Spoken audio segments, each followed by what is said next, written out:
안녕하십니까? 삶의 깊이를 더하는 지식과 이야기 채널에 오신 것을 환영합니다. 오늘 우리는 시간의 먼지를 뚫고 한 평범한 가정에서 피어난 거룩한 영혼의 이야기를 함께 나누고자 합니다. 이야기는 위대한 업적이나 극적인 사건이 아닌 작고 평범한 일상 속에서 하느님의 사랑을 발견하고 실천했던 한 소녀에 대한 기록입니다.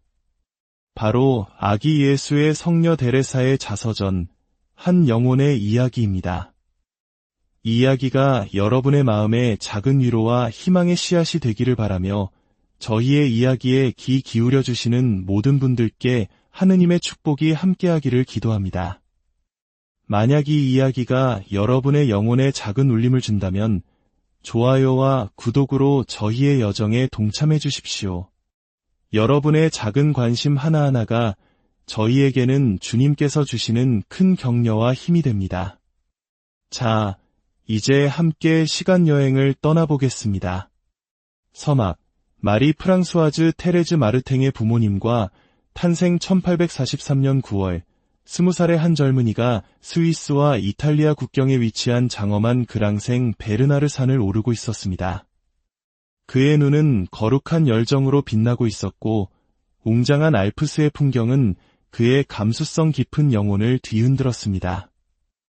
창조주이신 하느님의 아름다움을 그분의 작품인 자연 속에서 발견하는 데 익숙했던 그의 눈에는 이내 눈물이 고였습니다.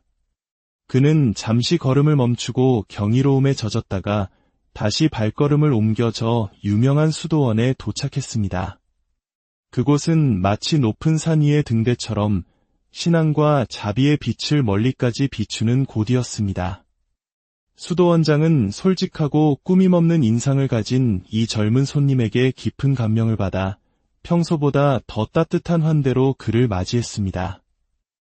이 순례자의 이름은 루이 조제프 스타니슬라스 마르탱이었습니다. 그는 1823년 8월 22일 프랑스 보르도에서 태어났습니다. 그의 아버지는 신심 깊고 용맹한 군인이었으며 당시 그곳 수비대의 대위였습니다. 루이가 세례를 받던 날 보르도의 거룩한 주교는 이렇게 예언했습니다. 하느님께서는 이 작은 아이를 당신 자신을 위해 예정하셨습니다. 훗날의 사건들은 그 예언이 진실이었음을 증명했습니다. 루이의 가족은 보르도를 떠나 노르망디의 알랑송에 정착했고 그는 그곳에서도 사랑받는 막내로 자랐습니다. 하지만 그가 먼 길을 걸어 이 험준한 산속 수도원을 찾아온 이유는 스위스의 아름다운 호수나 산, 하늘을 보기 위함이 아니었습니다. 그는 자신의 삶을 온전히 하느님께 바치기 위해 이곳을 찾았던 것입니다. 그의 뜻을 알게 된 수도원장은 라틴어 실력에 대해 물었고 젊은 지원자가 학업을 마치지 못했다는 것을 알게 되었습니다. 수도원장은 안타까운 목소리로 말했습니다. 젊은이, 참으로 안타깝소. 라틴어는 우리 수도 생활의 필수적인 조건이라오. 하지만 낙심하지는 마시오. 고향으로 돌아가 부지런히 공부를 마치고 오면 우리는 두 팔 벌려 그대를 환영할 것이오. 루이는 실망했지만 집으로 발길을 돌렸습니다. 그에게는 마치 유백일처럼 느껴졌을 것입니다. 하지만 머지않아 그는 자신의 삶이 다른 방식으로 그러나 똑같이 풍성하게 하느님께 봉헌될 것임을 분명히 깨닫게 되었습니다. 알프스의 수도원은 그에게 그저 아름다운 추억으로만 남게 될 운명이었습니다. 루이 마르탱의 헛된 시도가 있은 지 몇 년 후 알랑송에서도 비슷한 장면이 펼쳐졌습니다. 매력적이고 신심 깊은 아가씨 젤리게랭이 어머니와 함께 사랑의 성녀의 수녀원을 찾아갔습니다. 수녀가 되어 봉사하는 것이 그녀의 오랜 꿈이었지만 그 길은 그녀에게 허락되지 않았습니다. 원장 수녀는 성령의 인도로 젤리의 소명은 수도 생활이 아니라고 단호히 판단했습니다. 하느님께서는 그녀가 세상 속에서 살기를 원하셨던 것입니다. 그녀는 부모님과 언니, 남동생이 있는 집으로 돌아왔습니다. 얼마 후 그녀가 사랑하던 언니마저 르망의 성모 방문 수녀회에 입회하자 젤리의 마음은 혼인성사로 향했습니다. 그녀는 끊임없이 기도했습니다. 오, 저의 하느님, 저는 언니처럼 당신의 거룩한 신부가 될 자격이 없나이다. 당신의 거룩한 뜻을 이루기 위해 결혼의 길을 걷겠나이다. 부디 저에게 많은 자녀를 허락하시고 그 아이들 모두가 당신께 봉헌될 수 있도록 은총을 베풀어 주소서. 하느님께서는 그녀의 기도를 들어주셨습니다. 그리고 당신의 손길로 그녀를 루이 마르탱의 아내가 되도록 이끄셨습니다. 1858년 7월 12일 알랑송의 아름다운 노트르담 성당에서 마치 구약의 토비아와 사라처럼 그들은 오직 하느님의 이름이 영원히 찬미받을 자녀들을 낳아 기르기 위한 사랑으로 혼인 서약을 맺었습니다. 이 거룩한 가정이라는 정원에는 9송이의 하얀 꽃이 피어났습니다. 그중 4송이는 꽃봉오리같이 피기도 전에 천국의 정원으로 옮겨졌고 5송이는 지상에 담장한 하느님의 정원에 고이 바쳐졌습니다. 한 명은 캉의 성모 방문 수녀회에, 나머지 4명은 리지우의 가르멜 수도회에 입회하게 됩니다. 모든 자녀는 태어날 때부터 원죄 없이 잉태되신 성모 마리아께 봉헌되었고 마리라는 이름을 받았습니다. 4명의 딸을 낳은 후 부부는 사제이자 선교사가 될 아들을 얻게 해달라고 성 요셉에게 간절히 기도했습니다. 마침내 마리 조제프가 태어났고 그 귀여운 모습은 모든 이의 사랑을 받았습니다. 하지만 하느님께서는 빌려주셨던 것을 불과 5개월 만에 하늘로 데려가셨습니다. 부부는 더욱 간절한 9일 기도를 바쳤습니다. 이 신심 깊은 부모는 사제직의 위대함을 너무나 잘 알고 있었기에 가문에서 주님의 사제가 나오기를 간절히 염원했습니다. 사도, 어쩌면 순교자가 될 아들을 말입니다. 하지만 주님의 생각은 우리 생각과 다르며 그분의 길은 우리 길과 다릅니다. 또 다른 아들 조제프가 태어났고 희망이 다시 싹텄습니다. 그러나 슬프게도 그 아이 역시 9개월 만에 세상을 떠나 먼저 간영의 뒤를 따랐습니다. 부부는 더 이상 아들을 구하지 않았습니다.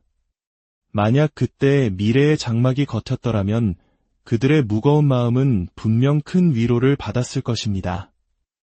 그들에게는 중국뿐만 아니라 땅끝까지 하느님의 사랑을 전할 사명을 지닌 아이가 주어질 운명이었습니다.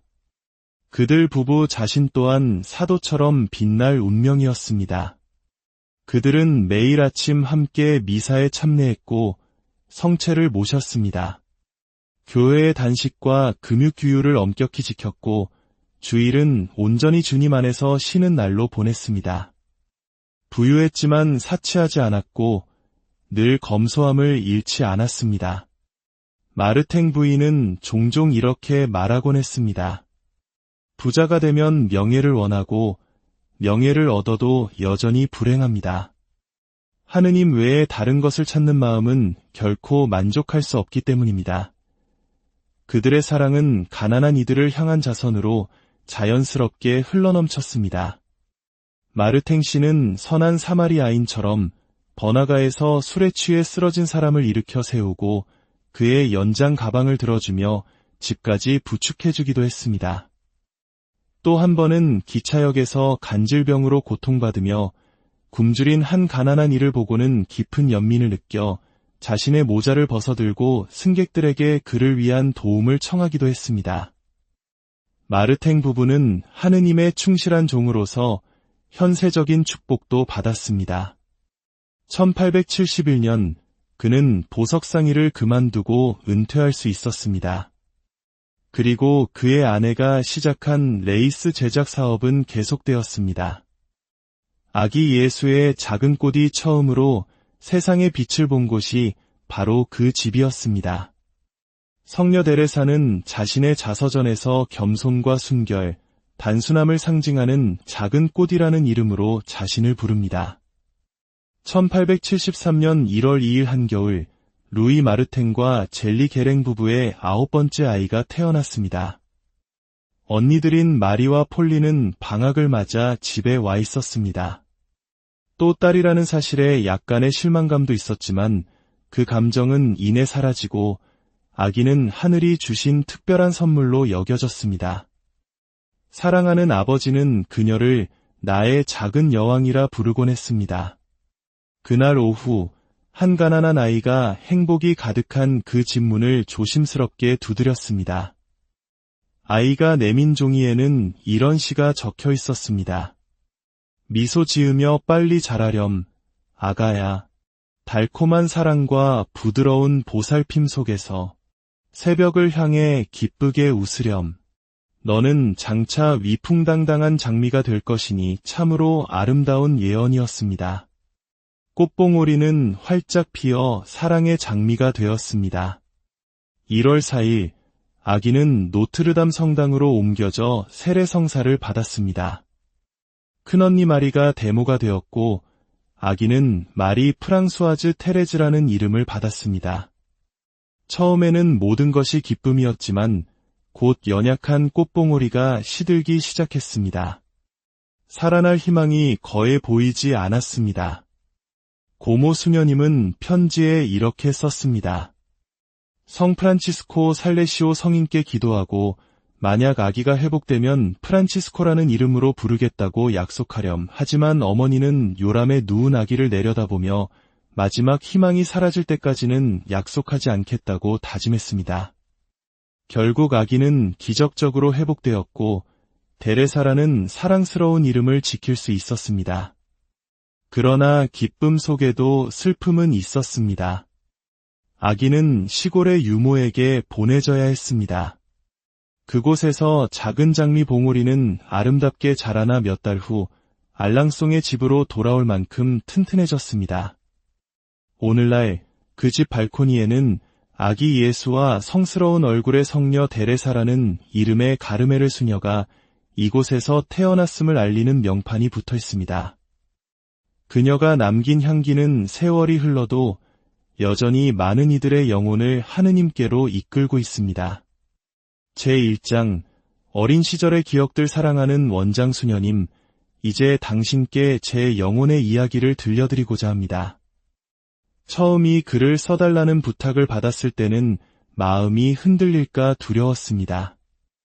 하지만 이제 주님께서는 제가 단순한 순명으로 그분을 기쁘게 해드릴 수 있음을 깨닫게 해주셨습니다. 그러므로 저는 영원히 불러야 할 노래, 주님의 자비를 노래하기 시작합니다. 저는 성모님상 앞에 무릎을 꿇고 기도했습니다. 저희 가족에게 수많은 사랑의 증거를 보여주신 하늘의 어머니께 오직 그분 마음에 드는 이야기만을 쓸 수 있도록 제 손을 이끌어달라고 간청했습니다. 그리고 복음서를 펼치니 이런 구절이 눈에 들어왔습니다. 예수님께서 산에 올라가 당신께서 원하시는 이들을 부르시니 그들이 그분께 나아왔다. 이 말씀은 제 소명과 제 삶 전체의 신비를 환히 비춰주었습니다. 주님께서는 합당한 사람을 부르시는 것이 아니라 당신께서 원하시는 사람을 부르십니다. 저는 종종 왜 하느님께서 모든 영혼에게 똑같은 은총을 주시지 않는지 궁금했습니다. 바오로 성인이나 아우구스티노 성인, 마리아 막달레나 성녀처럼 위대한 죄인들에게 엄청난 은총을 쏟아 부으시는 것을 보고 놀라움을 금치 못했습니다. 어느 날 주님께서 자연이라는 책을 통해 이 신비를 설명해 주셨습니다. 저는 그분이 창조하신 모든 꽃이 아름답다는 것을 깨달았습니다. 장미의 화려함이나 백합의 순백함이 제비꽃의 향기나 데이지의 소박함을 덜하지 않습니다. 만약 모든 작은 꽃들이 장미가 되려고 한다면 자연은 봄의 아름다움을 잃고 들판은 더 이상 아름다운 색으로 수놓이지 않을 것입니다. 영혼의 세계도 마찬가지입니다. 주님의 살아있는 정원에는 백합이나 장미에 비유될 수 있는 위대한 성인들이 있습니다. 하지만 그분께서는 또한 데이지나 제비꽃처럼 그분의 발치에 피어나 그분이 세상을 내려다보실 때 그분의 눈을 기쁘게 해드리는 작은 성인들도 창조하셨습니다. 그들이 기꺼이 그분의 뜻을 따를수록 그들의 완덕은 더욱 커집니다. 태양이 거대한 삼나무와 작은 들꽃을 똑같이 비추듯 하느님의 태양도 크고 작은 모든 영혼을 비추십니다.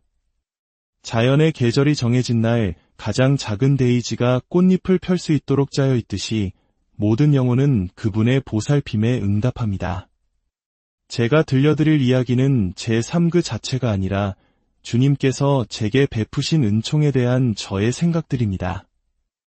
이제 저는 폭풍우를 이겨낸 꽃처럼 고개를 들고 시편의 말씀이 제 안에서 이루어졌음을 봅니다. 주님은 저의 목자, 저는 아쉬울 것 없어라. 푸른 풀밭에 저를 쉬게 하시고 잔잔한 물가로 저를 이끄시어 제 영혼의 생기 돋우어 주시네. 주님께서는 언제나 저에게 자비로우셨습니다. 그분의 말로 다할 수 없는 자비를 노래하는 것은 저에게 큰 기쁨입니다. 만약 작은 꽃이 말을 할 수 있다면 하느님께서 자신을 위해 행하신 모든 것을 숨김없이 이야기할 것입니다. 겸손을 핑계로 자신이 아름답지 않다거나 향기롭지 않다고 말하지 않을 것입니다. 이제 자신의 이야기를 들려주는 이 작은 꽃은 주님께서 자신에게 베푸신 온전히 과분한 은혜를 세상에 알리는 것을 기뻐합니다. 이 꽃은 자신 안에 주님을 끌어들일 만한 것이 아무것도 없음을 압니다. 오직 그분의 자비만이 축복을 쏟아 부으셨습니다. 제가 기억하는 첫 순간들은 사랑스러운 미소와 부드러운 애무로 가득합니다. 저는 본래 다정한 성격이어서 부모님에 대한 사랑을 수천 가지 작은 방식으로 표현했습니다.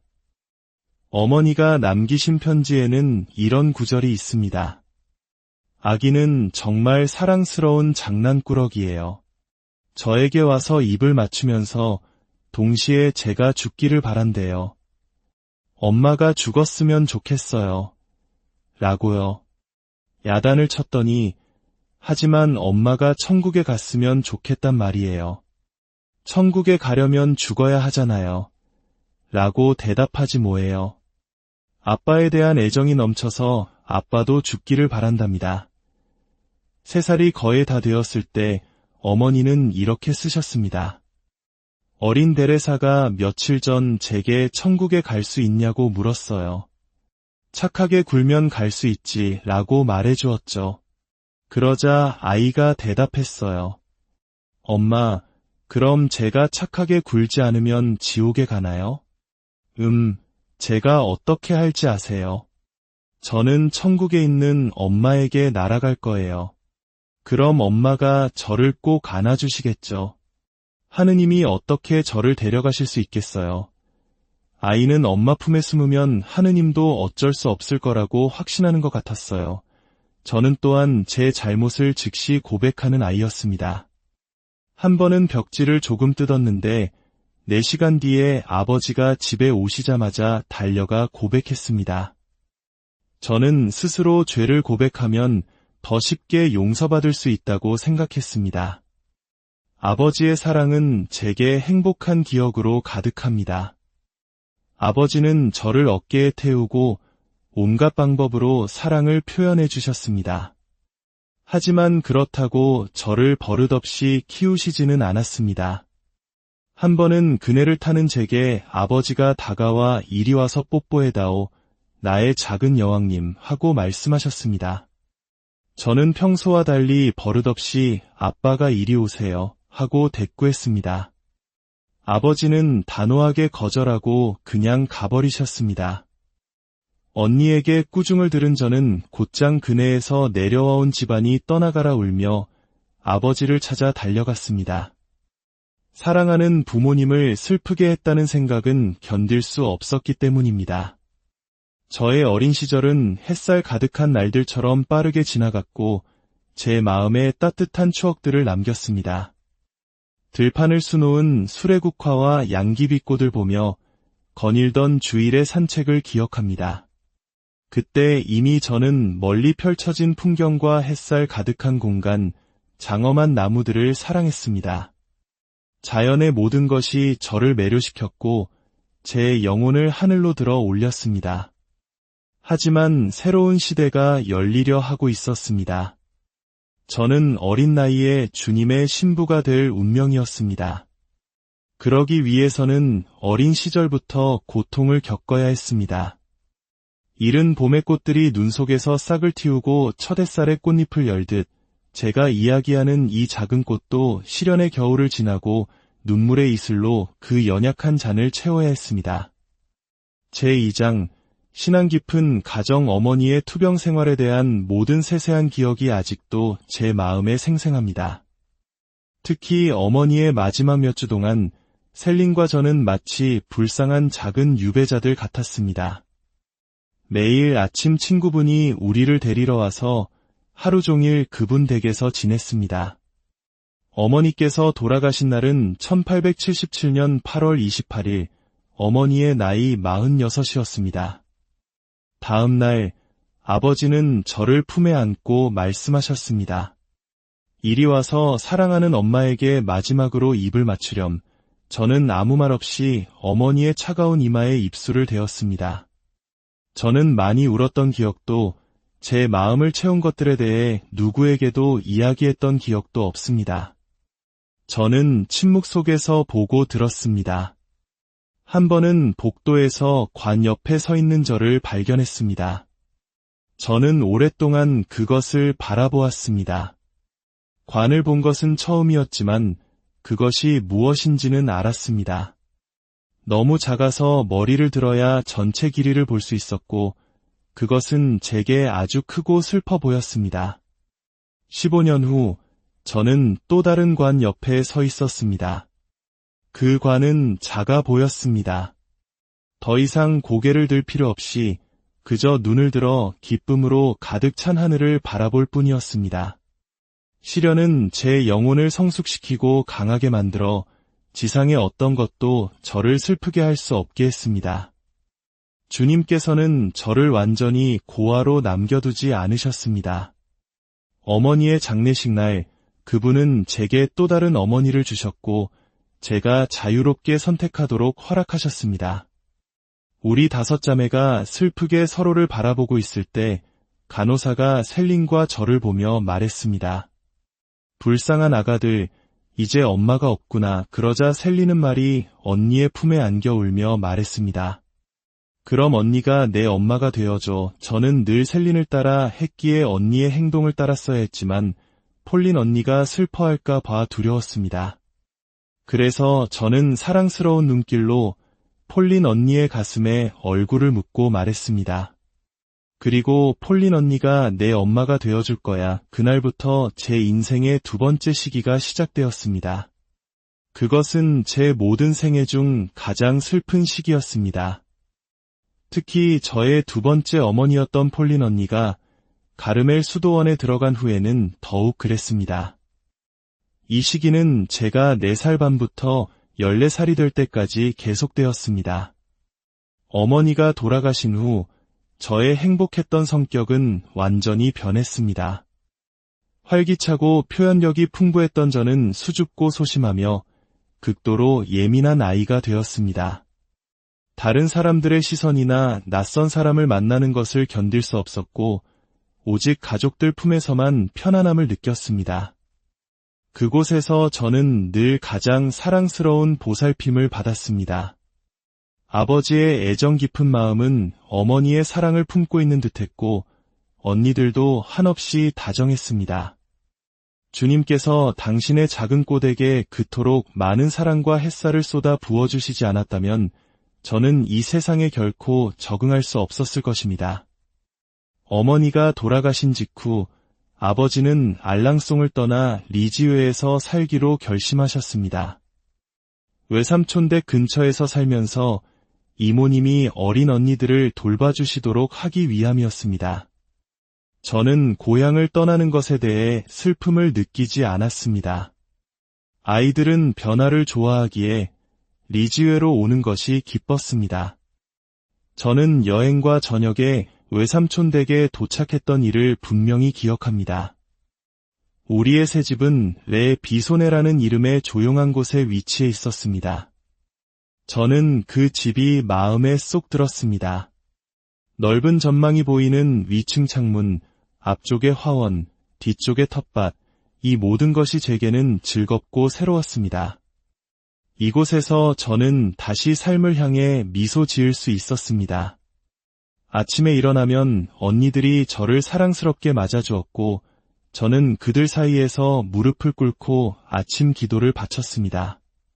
폴린 언니는 제게 읽기를 가르쳐 주었는데, 제가 혼자 읽을 수 있었던 첫 단어는 천국이었습니다.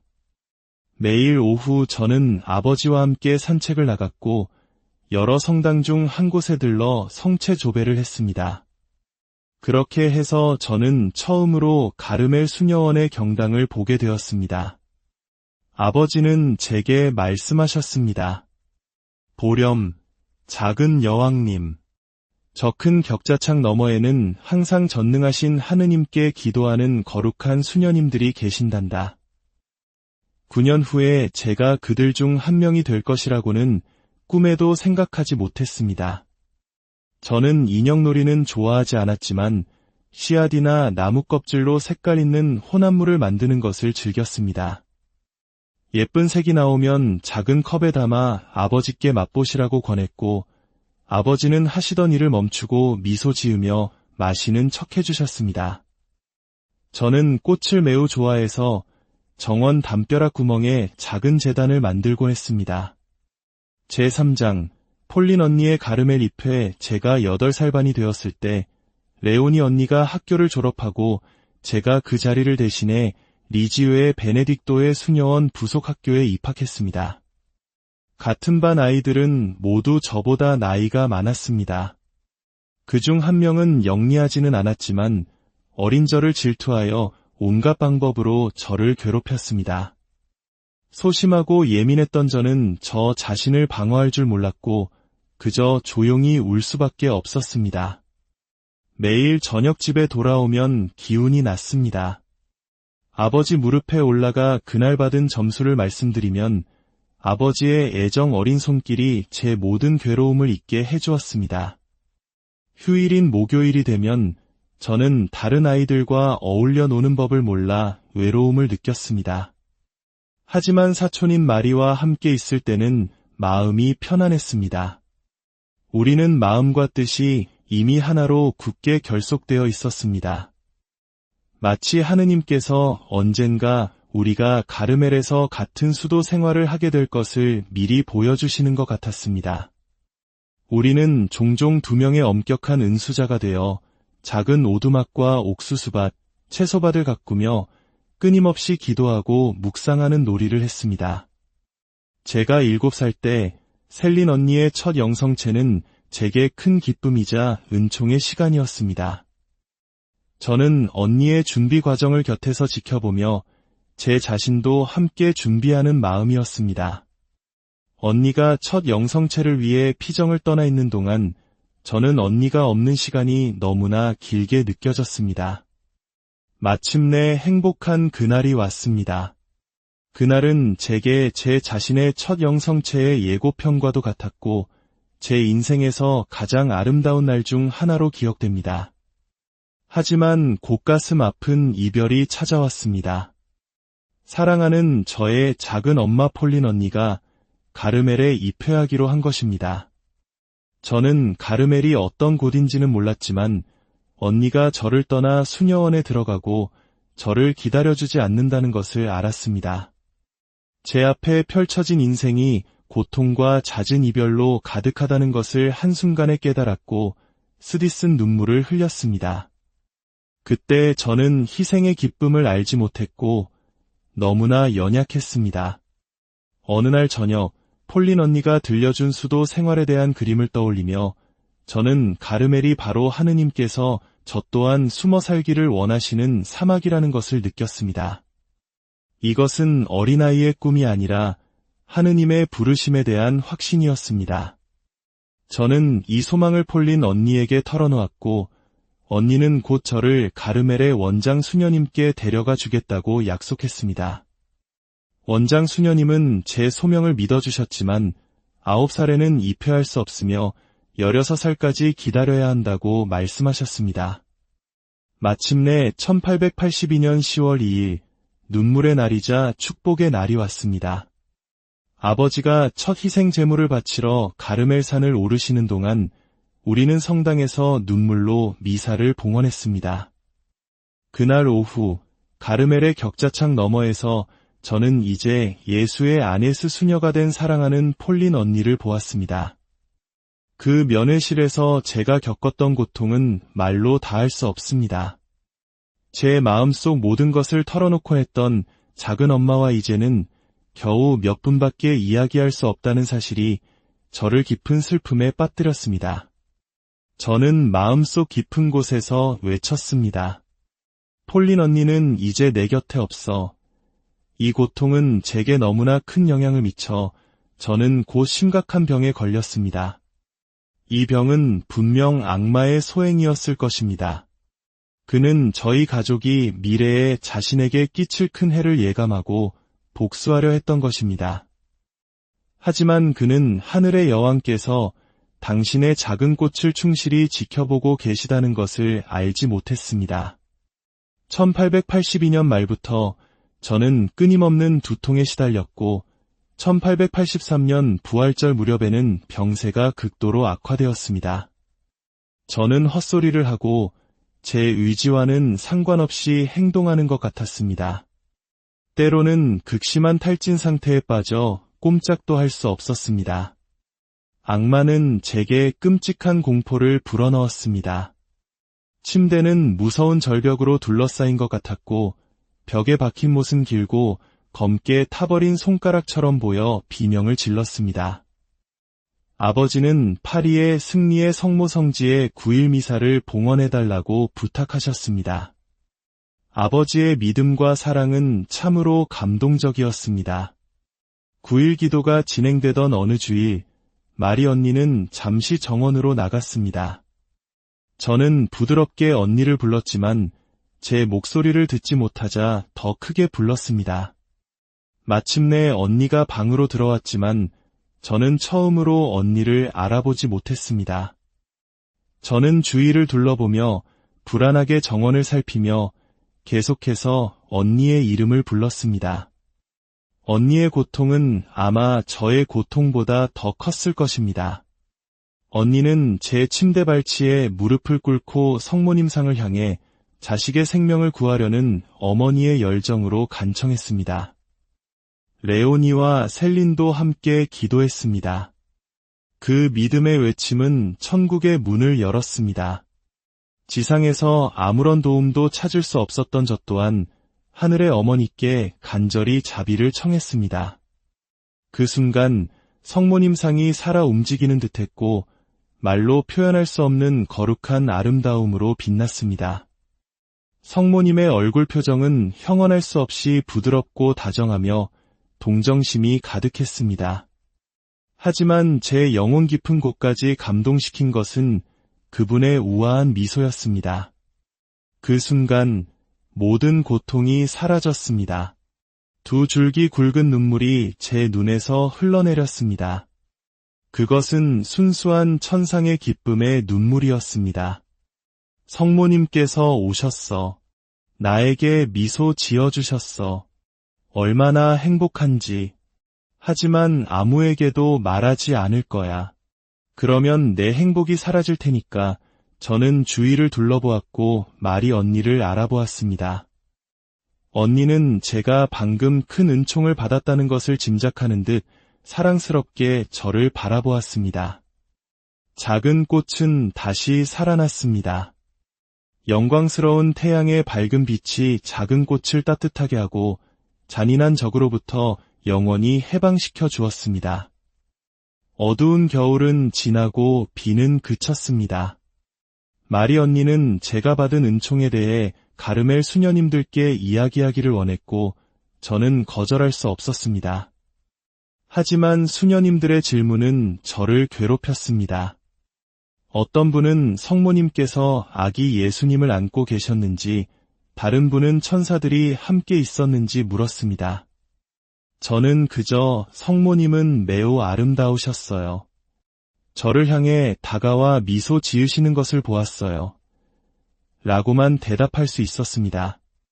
수녀님들이 제가 말한 것과는 다른 무언가가 일어났다고 생각하시는 것을 알아차리고 저는 제가 거짓말을 했다고 스스로를 설득하기 시작했습니다.